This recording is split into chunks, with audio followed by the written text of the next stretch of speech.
orang Islam. Iya. Saya orang NU. Apa? Menghina. Loh, sampai malah orang NU ngamuk loh, sampai ngaku orang NU. Ngamuk loh orang NU, beneran ya? Karena sampai menghina Rasulullah. Rasulullah itu tuh nabinya orang NU juga. Dia tidak tahu bahwa syaratnya supaya untuk mengelabuhi warga NU yang awam harus dia mondok dulu ke Mekah. Dia pulang dengan membawa profesor doktor, kemudian bergelar juga kiai haji, dan atau paling tidak dia jadi menantunya orang pentolan NU. Lalu dia berada di struktural NU, apapun yang dilakukan mau diiyakan, apapun yang diperbuat meskipun mister Rasulullah SAW mau didukung. Apa dia mau berkaca kepada gus-gus itu? Saya hari ini tidak perlu mengaku saya NU, saya pakai songkok NU misalkan. Hanya ingin mendapat pembelaan dan senyuman atau pujian daripada orang-orang yang mempunyai kepentingan.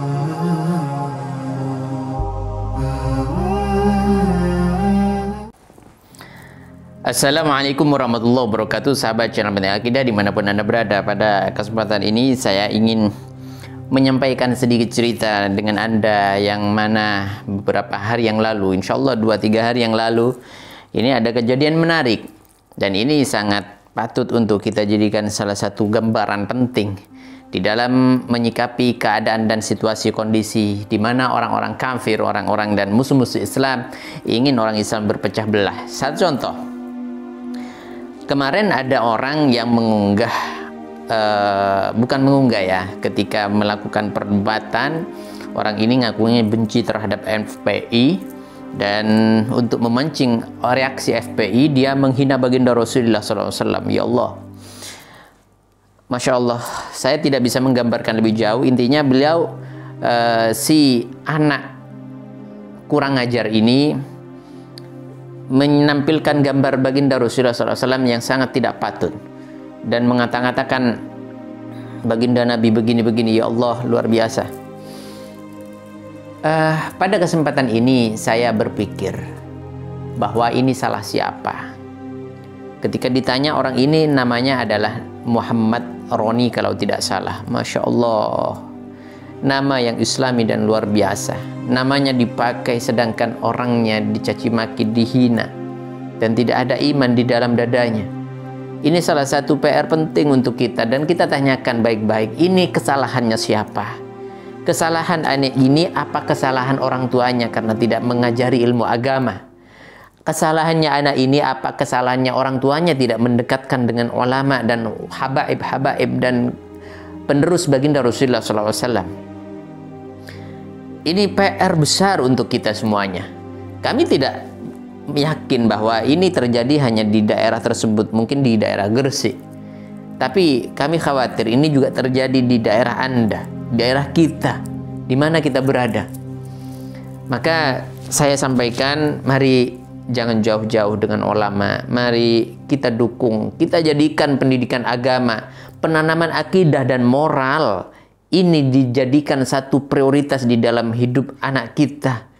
Bahwa semua yang terjadi di sekitar kita ini adalah kelalaian daripada kita semuanya, khususnya kepada orang tua. Ayo kita kembali kepada Allah, kita kembali kepada keyakinan yang diberikan oleh Allah Subhanahu wa Ta'ala. Kita kembali kepada keyakinan yang diberikan oleh agama kita. Jangan jauh-jauh bahwa amal, rezeki, ajal, jodoh, semuanya itu sudah diatur oleh Allah. Sedangkan usaha dan upaya ini adalah salah satu bentuk ikhtiar, apapun namanya. Allah bisa saja memberikan berapapun dan apapun yang kalian minta, yang kita minta. Tidak harus dengan syarat bekerja ini dan itu, tidak. Bekerja hanya salah satu gambaran bahwa kita hanya manusia, hamba Allah yang berikhtiar. Salah satu bukti bahwa kita sudah berusaha dan berupaya. Dan semuanya mintanya kepada Allah Subhanahu wa Ta'ala. Baik, langsung saja kita kembali lagi kepada persoalan tadi. Ada kejadian menarik dan lucu menurut kami, yaitu ketika diinterogasi oleh orang-orang FPI di Gresik oleh habaib-habaib di sana. Beliau tidak tahu bahwa FPI datang dan ditanyakan, buat apa Anda mengupload video ini atau foto ini? memancing FPI katanya. Ya sudah, kita ini FPI semuanya. Anda mau apa? Anda mau bunuh saya, Anda mau perang, Anda mau apapun misalnya, kurang lebihnya seperti itu bahasanya. Nah, ketika tahu dia FPI, apa jawabannya si anak ini, si Roni ini? Dia menjawab bahwa saya orang NU. Dia orang Islam. Iya. Saya orang NU. Menghina. Loh, sampai malah orang NU ngamuk loh, sampai ngaku orang NU. Ngamuk loh orang NU, beneran ya? Karena sampai menghina Rasulullah. Rasulullah itu tuh nabinya orang NU juga. Subhanallah. Ini sangat langka. Kita coba pelajari baik-baik dengan kata-kata itu. Saya adalah orang NU. Ini adalah satu ungkapan yang membuka satu kartu bahwasanya hari ini perjuangan umat Islam untuk bersatu hanya dikecohkan dengan cara dan senjata semacam itu. Kata kunci, saya orang NU. Dia pikir dengan mengatakan saya orang NU ini selesai.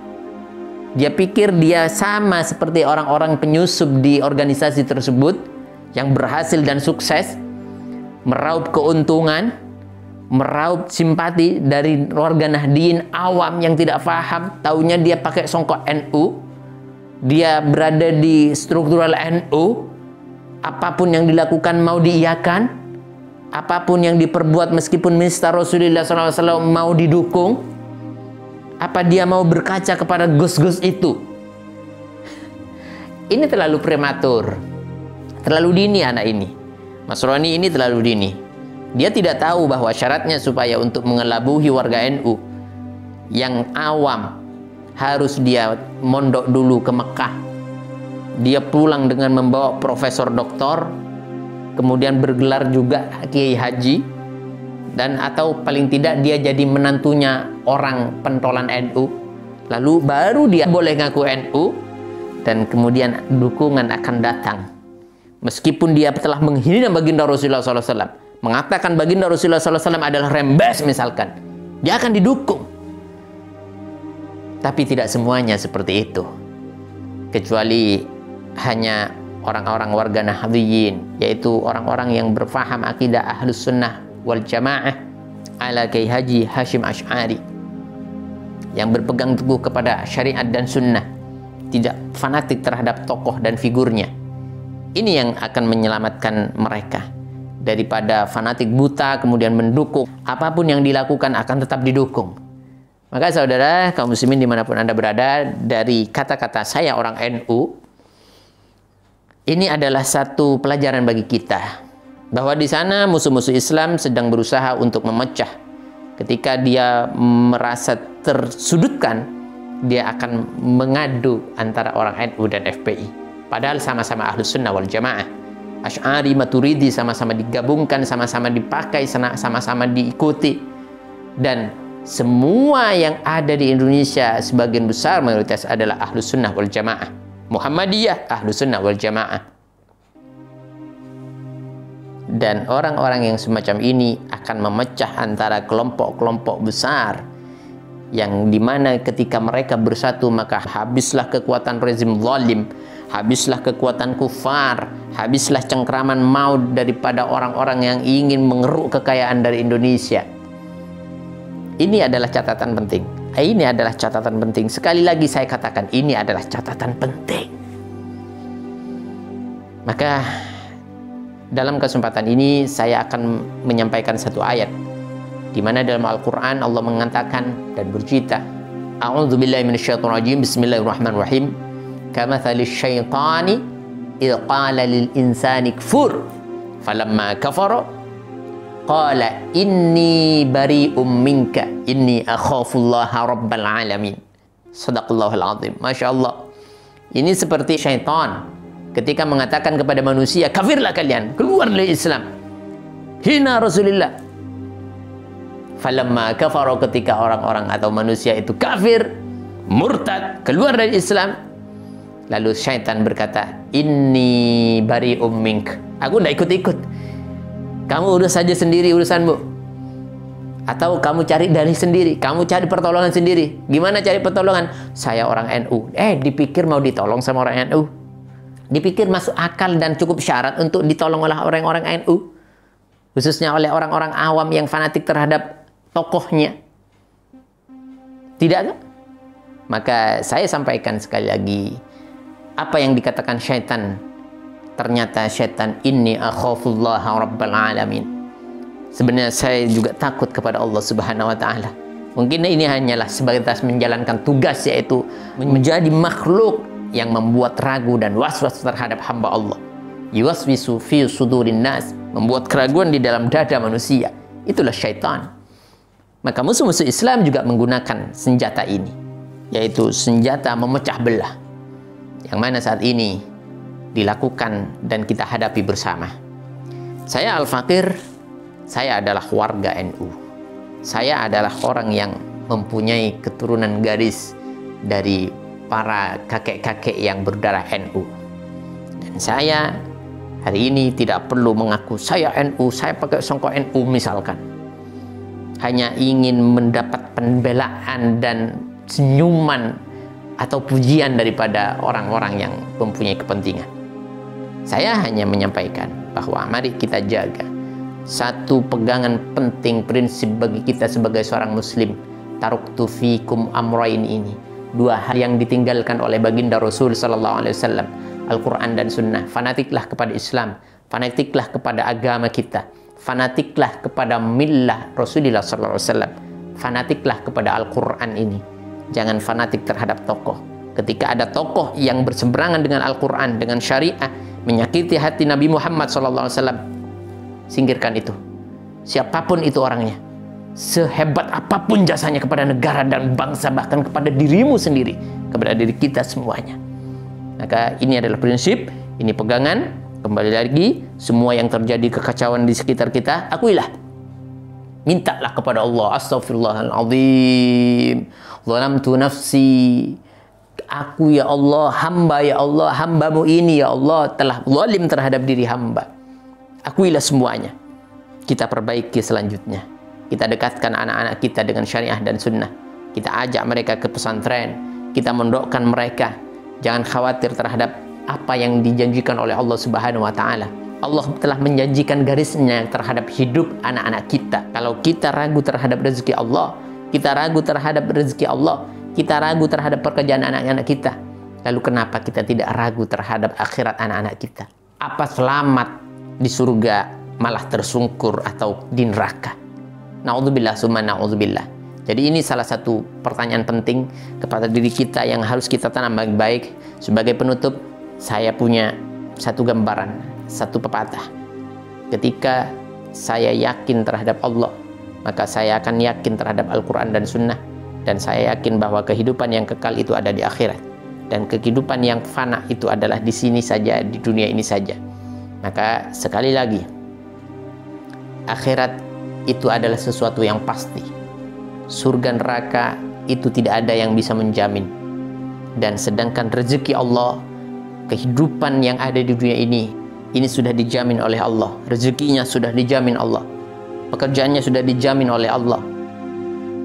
Lalu kenapa kita lebih ragu terhadap sesuatu yang sudah dijamin kepada kita semuanya oleh Allah Subhanahu wa taala, dan kita malah meremehkan dan tidak ragu sama sekali terhadap sesuatu yang tidak dipastikan oleh Allah, yaitu surga dan neraka.